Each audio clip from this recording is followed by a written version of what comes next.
Hello, നമ്മുടെ മുടി നല്ല സ്മൂത്ത് ആൻഡ് ഷൈനി ആയിട്ടിരിക്കാൻ വേണ്ടിയിട്ട് ഷാമ്പു നിങ്ങൾ ഈ ഒരു രീതിയിലൊന്ന് ഉപയോഗിച്ച് നോക്കാം കേട്ടോ. അപ്പോൾ അതിനായിട്ട് വേണ്ടത് കുറച്ച് ചെമ്പരത്തി ഇലയും പൂവും അതേപോലെ തന്നെ കറിവേപ്പിലയാണ്.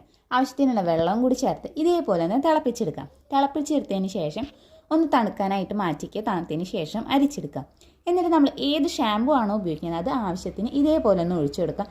എന്നിട്ട് നന്നായിട്ടൊന്ന് മിക്സ് ചെയ്യാം.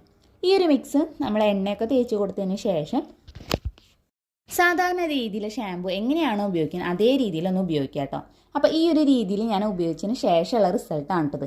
നന്നായിട്ട് തന്നെ മുടി നല്ല സ്മൂത്ത് ആൻഡ് സിൽക്കി ആയിട്ട് കിടക്കാൻ വേണ്ടിയിട്ടും അതേപോലെ തന്നെ ഹെയർ ഗ്രോത്ത് ഒക്കെ നമുക്ക് പ്രൊമോട്ട് ചെയ്യാൻ വേണ്ടിയിട്ടും നമ്മുടെ മുടിയുടെ ടെക്സ്ചറൊക്കെ മാറാനായിട്ട് ഈ ഒരു രീതി സഹായിക്കുക. അപ്പോൾ എന്തായാലും നിങ്ങൾ ഈ ഒരു രീതിയിലൊന്ന് ട്രൈ ചെയ്ത് നോക്കി നോക്കാം കേട്ടോ.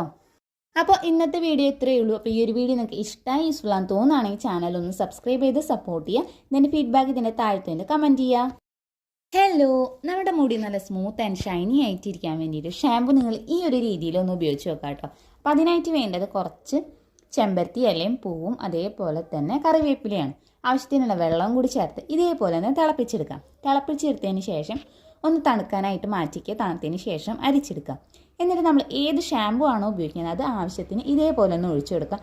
എന്നിട്ട് നന്നായിട്ടൊന്ന് മിക്സ് ചെയ്യാം. ഈ ഒരു മിക്സ് നമ്മൾ എണ്ണയൊക്കെ തേച്ച് കൊടുത്തതിന് ശേഷം സാധാരണ രീതിയിലെ ഷാമ്പു എങ്ങനെയാണോ ഉപയോഗിക്കുന്നത് അതേ രീതിയിലൊന്ന് ഉപയോഗിക്കുക കേട്ടോ. അപ്പോൾ ഈ ഒരു രീതിയിൽ ഞാൻ ഉപയോഗിച്ചതിന് ശേഷമുള്ള റിസൾട്ടാണ് കേട്ടത്. നന്നായിട്ട് തന്നെ മുടി നല്ല സ്മൂത്ത് ആൻഡ് സിൽക്കി ആയിട്ട് കിടക്കാൻ വേണ്ടിയിട്ടും അതേപോലെ തന്നെ ഹെയർ ഗ്രോത്ത് ഒക്കെ നമുക്ക് പ്രൊമോട്ട് ചെയ്യാൻ വേണ്ടിയിട്ടും നമ്മുടെ മുടിയുടെ ടെക്സ്ചറൊക്കെ മാറാനായിട്ട് ഈ ഒരു രീതി സഹായിക്കുക. അപ്പോൾ എന്തായാലും നിങ്ങൾ ഈ ഒരു രീതിയിലൊന്ന് ട്രൈ ചെയ്ത് നോക്കി നോക്കാം കേട്ടോ.